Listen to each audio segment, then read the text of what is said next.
The next translation is Muhammad Asad. Muhammad Asad, he originally means before he accepted Islam, he was a Jew. His name was Leopold Wess. He was a very good writer, mashallah. And he accepted Islam and he had skills of writing. His English is phenomenal. And mashallah, he translated the Quran. Let me tell you that all the translations available, you'll be shocked to know many a time the translator doesn't know Arabic as a language also. Or may know just for sure. Even I don't know Arabic as a language. People think I know, I don't know. A little bit here and there, fine. I went for a few weeks. I tried a lot, mashallah. My son knows better than me. Because we teach in our school, children from the age of 3 Arabic. So this translation by Leopold Wess is fantastic in terms of English. He has not done verse to verse translation. He has done paraphrasing. Means translation 1 to 3 together. Because he felt that translating and putting them in one paragraph would be easier to understand. So verse number 1 to 3 is together, then 4 to 8 is together, then 7 and 8, paraphrasing. Paraphrasing means few verses together. So when you read the translation, you may find sometimes only one verse, sometimes it is joined. And then he writes there. Verse number is mentioned, but it's more of a paraphrasing. So in one paragraph is verse number 1 to 3. The next paragraph is 4, 5. So it is paraphrasing. You come to know the verse number, but he feels that like a paragraph, if you read, it's better. It's a very good translation, but it has got drawbacks. And some drawbacks are very major. It's the best translation I know of, which goes to the linguistic. There's something like linguistic translation of the Quran, going to the root word. And in the Arabic tafasir, one of the best tafasirs going to the linguistic and logic, it is Zamakhshari. We will not be dealing with Arabic tafasirs here, but Zamakhshari is a very good, it's the best tafsir available on logic, on mantiq, but very dangerous for a layman. Very good. Something which is good can be dangerous. Very dangerous because it sometimes uses logic and even disagrees with the miracles and tries to prove the miracles logically. Very dangerous. So, for a student of knowledge, it is very good, but for a lay Muslim, I would not recommend this. But if a person wants to read a variety of translations, understand, I do refer to it, but I'm careful what to agree, what to disagree. So if you have that knowledge of Islam, where you can decipher between the good and the bad and the authentic and unauthentic, then you can refer to any book in the world. Otherwise, abstain from referring to such books, because you read something and you like, your logic says, yes, khalas. So one of the major faults is also, he has tried to logically talk about Mi'raj. You know, Mi'raj, the ascension. So he's giving a scientific explanation, which a normal man will say, wow, Muhammad sallallahu alaihi wasallam went on Mi'raj. So he tried to prove it. It wasn't a physical ascension. The verse of Surah Isra, chapter number 17, verse number 1, that Allah transported him from Masjid Haram to Masjid Aqsa. Anyway, we haven't even done the Quran. The time is very short, 1 hour, 50 minutes. I should have expanded it. So this translation, but the logical arguments, and he has quoted many a time Zamakhshari. His main base, and Zamakhshari is a very important tafsir. It should be referred by students who are doing tafsir of Quran. Should. But for a layman, no. Though there are major faults in Zamakhshari, which if you don't know, you can go astray. But if you know, it's a very good reference tafsir. Okay, tafsir will come to later on. So, Muhammad Asad has taken a lot, and he goes to the root word. There's no harm in going to root word. And even today, I don't want to name, but there are famous guys who go to linguistic. Linguistic verse. Oh, this Quran means this. And when you hear, you are enthralled about it. Arey, Quran. So the Quran's meaning is this.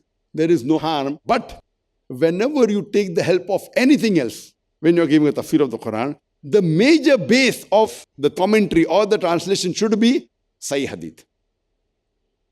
When you're taking something else like Lugha, when you understand the Quran, but what does it mean Arabic-wise? No problem. But if that translation, or if you go to a dictionary, Lane's Lexicon Dictionary, we'll come to it later on, very good. But if you take that meaning that this word has three meanings, and you pick up one meaning which is matching your logic, but is contradicting the Sahih Hadith, it should be rejected. So you go to know this has so many meanings, and you go. Okay, if you pick up a meaning which is different than the other translators, but doesn't contradict the Hadith, no problem. So when you start doing this tafsir bin Rai or tafsir, we'll come to tafsir later on, or translation using log are good, but you should have strong knowledge of Hadith. If you use this and you don't have a strong knowledge of Hadith, and you start doing tafsir of the verse of the Quran, which is right linguistically, but not correct according to Sahih Hadith, it's a major problem. Then you start giving your commentary, then you start saying things which are against the Sahih Hadith. So, Muhammad Asad, same. Very good, very beneficial, also dangerous. May Allah grant him Jannah. He's done a great work. But we as students of knowledge should be careful and should know the drawbacks. The next translation, The Glorious Quran by Abdul Majid Daryabadi. This translation, also some say tafsir, comes in 4 volumes. This is the one I think they bought is a 1 volume, correct? Yes. I mean, I just told Kalim to pick it up from the library, but I know that it comes in 4 volumes. This is the concise version. This per se is very good as far as comparative religion is concerned. So if you want to refer to a translation which has got good references from the Bible and the other scriptures of the other religions, this Abdul Majid Daryabadi has done a good job. And Abdul Majid Daryabadi makes it very clear at the beginning of his translation. He says very clearly that Quran is the most untranslatable book in the world. The most difficult book to translate in the world is the Quran. Though it is the best book in the world, because the language of the Quran is so divine, pure, intelligible, and it is. But he's done a very good job. The main point is he has given a lot of references from the works of scriptures of other religions. But at the same time, you as a Dai should check up that this reference is given, does it contradict with the Hadith or not?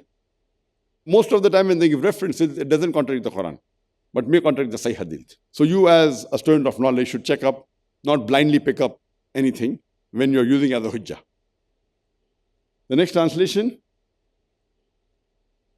is by Muhammad Marmatik Pickthall.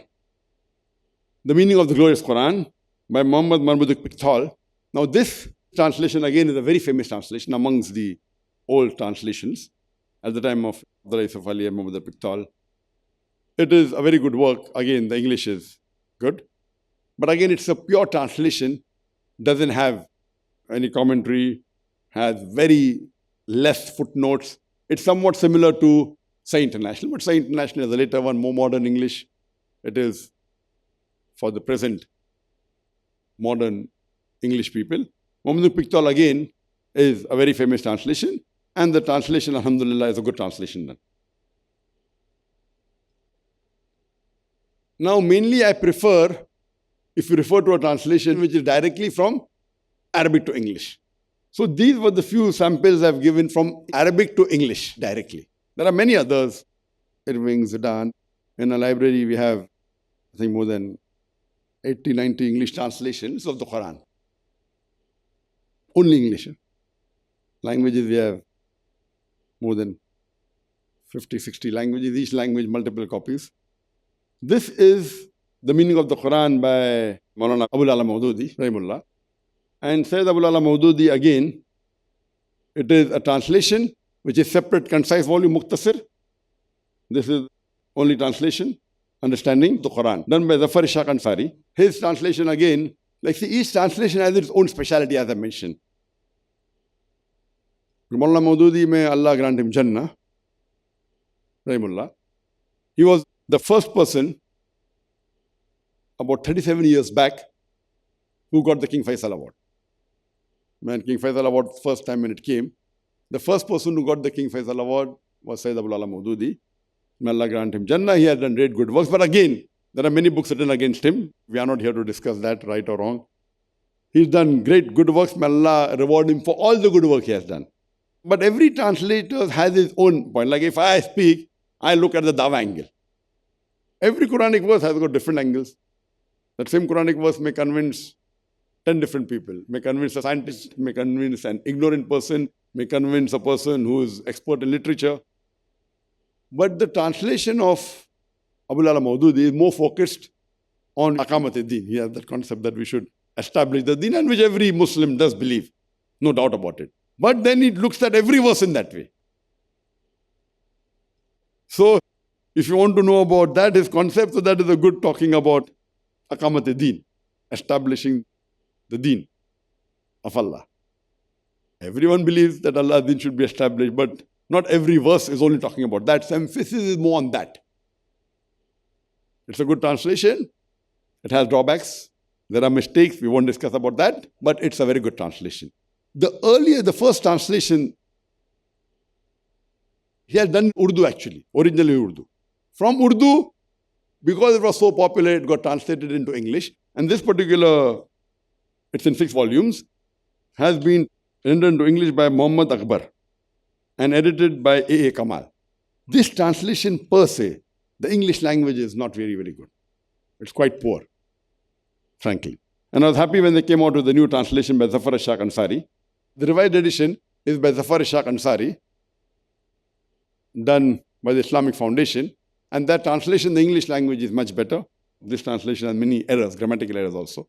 So that translation is very good, alhamdulillah, by Zafar Shaikh Ansari. And many people have translated.